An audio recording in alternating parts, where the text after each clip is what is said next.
Soirée complètement historique, les Postos, avec deux matchs exceptionnels. Soirée Coupe du Monde exceptionnelle. Le cœur a battu très clairement. Le rythme cardiaque a été très élevé ce soir. Des matchs exceptionnels avec des rebondissements incroyables. Coup de tonnerre. L'Allemagne éliminée. On va parler de ça avec Nono. Salut Nono.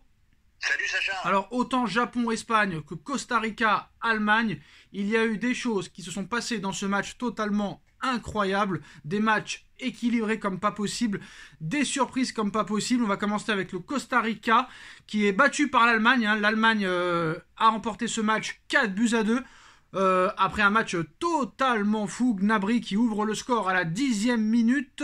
Égalisation du Costa Rica à la 58e et de Vargas à la 70e qui donne l'avantage au Costa Rica. Le Costa Rica était pendant quelques minutes, Nono, qualifié pour les huitièmes de finale. L'Espagne était éliminée vu qu'il perdait contre le Japon.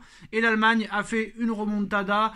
Kai Havertz y est allé de son doublé avec Fruklub, je n'arrive pas très bien à prononcer son nom, excusez-moi, l'attaquant d'Hanovre qui cloue le spectacle. 4-2 malheureusement. L'Allemagne éliminée. Qu'as-tu pensé déjà de l'élimination de l'Allemagne malgré la victoire, Nono, et ce match complètement fou avec un Navas qui a été quand même très décisif, qui a fait quelques parades exceptionnelles, mais qui n'a pas pu empêcher la défaite et l'élimination de son pays, et aussi l'élimination de l'Allemagne, Nono.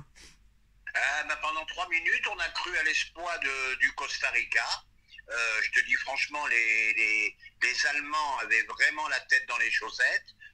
Une équipe d'Allemagne, c'est pas une surprise. Avec des grands noms, malgré tout, ils n'arrivent pas à produire un jeu magnifique. Donc, on va dire pas mérité, mais pas étonné de la disparition de l'Allemagne de cette Coupe du Monde.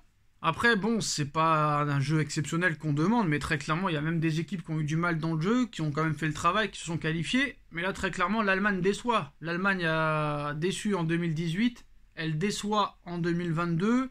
Ils ont changé de sélectionneur plusieurs fois, mais ils n'arrivent pas très clairement à relever la tête. Très clairement, quel avenir pour l'Allemagne, l'Allemagne, Nono, honnêtement, l'Allemagne n'est plus l'Allemagne. En tout cas, pas cette espèce de machine qui mettait des 7-1 au Brésil. C'est plus l'Allemagne d'avant. L'Allemagne, tout le monde avait peur de les rencontrer. Là, depuis 2 Coupes du Monde, ils n'arrivent même pas à sortir de la phase de groupe. À l'Euro, ils sont sortis en 8e. Et ils n'y arrivent plus. Pourtant, il y a des bons joueurs. Alors, est-ce que c'est un problème de sélectionneur ou autre chose? Je ne sais pas. Je pense plus que c'est un problème de collectif. Peut-être que s'ils auraient eu un sélectionneur comme Deschamps qui n'aurait peut-être pas pris les meilleurs joueurs, mais un collectif, peut-être que ça aurait pu marcher. Là, j'ai l'impression que c'est que des joueurs individuels. Il n'y a pas de collectif dans cette équipe de l'Allemagne. C'est possible, c'est possible. Ah, c'est pas possible, c'est sûr même. Il suffit d'ouvrir les deux yeux pour voir qu'il n'y a aucun collectif. Gnabry veut faire la différence tout seul. Müller veut faire la différence tout seul. Leroy Sané veut faire la différence tout seul. Il n'y a que Musiala qui a été au niveau de cette Coupe du Monde. Ouais, mais il y a un moment, il faut qu'il rafraîchisse un peu l'équipe.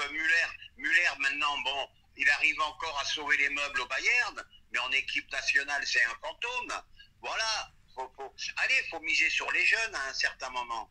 En tout cas, on verra ce qui se passera pour l'Allemagne. On verra si Hansi Flick va être viré de son poste de sélectionneur. Et l'autre match, Nono, totalement incroyable, avec une équipe incroyable qui a battu l'Allemagne et qui ce soir bat l'Espagne et finit premier de son groupe, qui n'est pas réputé quand même pour être une grande nation du football, mais qui participe tous les 4 ans à la Coupe du Monde. C'est cette équipe japonaise incroyable, des battants, des morts de faim, des chiens qui viennent à bout des Espagnols, pourtant grands favoris sur le papier du match et grands favoris peut-être de la compétition. L'Espagne, c'était l'équipe qui avait le plus impressionné sur les 2 matchs au niveau du jeu, avec sa victoire 7-0 contre le Costa Rica et son match nul contre l'Allemagne. Nono, les Japonais qui battent l'Espagne, les Japonais qui finissent premiers. Pourtant, tout avait bien commencé pour l'Espagne avec ce but d'Alvaro Morata à la 12e minute. Et l'Espagne a complètement arrêté de jouer en deuxième mi-temps. Et Dohan et Tanaka qui ont marqué 2 buts en 6 minutes de jeu et qui permettent aux Japonais de se qualifier et en plus de finir premier, Nono. Cette équipe du Japon est totalement incroyable. Elle me rappelle un petit peu les Coréens du Sud en 2002 qui avaient été demi-finalistes. Félicitations au Japon qui nous a donné très clairement pendant ces matchs de poule et ce soir des sensations très fortes.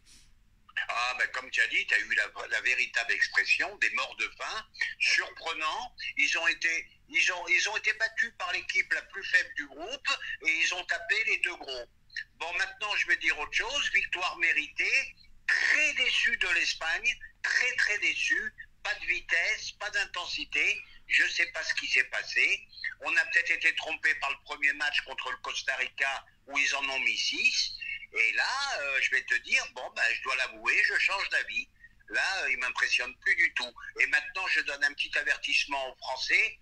Attention, on dit que les Polonais, ça va être facile. Contre des blocs bas, ce n'est jamais facile. Attention, attention. Alors, c'est un avertissement pour moi. Alors, Japon-Croatie en huitième, Maroc-Espagne aussi pour les huitièmes. Donc, ça va être des matchs très équilibrés, très serrés. Il va y avoir du suspense. Après, je suis pas trop d'accord, Nono. Changer d'avis. Je pense que dans cette Coupe du Monde, que ce soit la France qui était au sommet et qui perd contre la Tunisie, que ce soit le Japon qui bat l'Allemagne et l'Espagne et qui perd contre le Costa Rica, ou que l'Espagne qui fait un grand match contre le Costa Rica et l'Allemagne et qui perd contre le Japon. Il y a eu d'autres exemples. Par exemple, j'ai l'impression qu'en fait, les équipes, dès qu'ils rencontrent des équipes sur le papier plus faibles, bah, les sous-estiment. Qu'en penses-tu? Eh ben, on est d'accord. Le Japon, comme je t'ai dit, le Japon a battu les deux gros. L'Espagne bat le Costa Rica, mais n'arrive pas à battre le Japon et l'Allemagne. Donc, on ne peut pas avoir de... Comment dirais-je? Il n'y a pas de certitude. Non, mais toute la Coupe du Monde, ça a été comme ça. Par exemple, les Tunisiens qui font un bon match nul contre le Danemark et après qui perdent contre l'Australie, mais qui bat l'équipe de France. L'équipe de France qui perd contre la Tunisie. L'Arabie Saoudite qui fait le match de sa vie contre l'Argentine et qu'après qui perd les deux autres matchs qui sont censés quand même être moins forts que l'Argentine. Donc, c'est vrai que moi aussi, je pensais, après le match de la Pologne et de la France, que ça allait être du chocolat pour très clairement du chocolat pour la France, parce que pour moi cette équipe de Pologne j'ai trouvé très faible, mais maintenant très clairement pour ces huitièmes de finale je vais me taire parce que cette Coupe du Monde, en plus d'être en pleine saison, est totalement surprenante, Nono.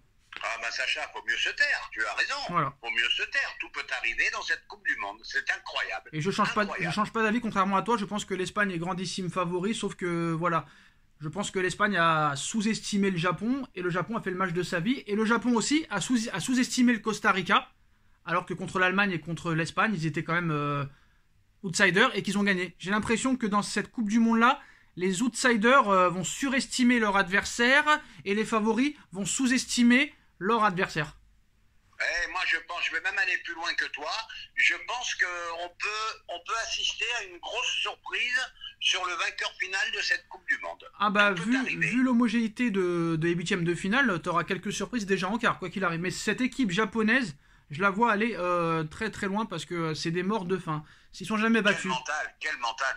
Un mental d'acier, et c'est en adéquation avec leur politique dans leur pays, hein, Nono. Hein. C'est très clairement ça. Ouais. C'est très clairement ça. Ils sont bons en tout. Hein. Les Chinois, les Japonais, les Ricains, ils sont bons en tout. La preuve, les Ricains aussi sont qualifiés en huitième de finale et ce ne sera pas une partie de plaisir pour les Pays-Bas. On en reparlera. Voilà. Là, je suis d'accord avec toi. Voilà les postos. L'Espagne battue, mais qualifiée. Le Japon finit premier de son groupe. Surprise générale. Et victoire de l'Allemagne, mais élimination pour la Mannschaft. Deuxième élimination d'affilée dès les poules. Dites-nous en commentaire ce que vous en pensez. On like, on partage, on commente, on s'abonne. Merci Nono d'avoir été là. Et on se retrouve très vite pour une nouvelle vidéo les postos. Tchuss. Merci Sacha.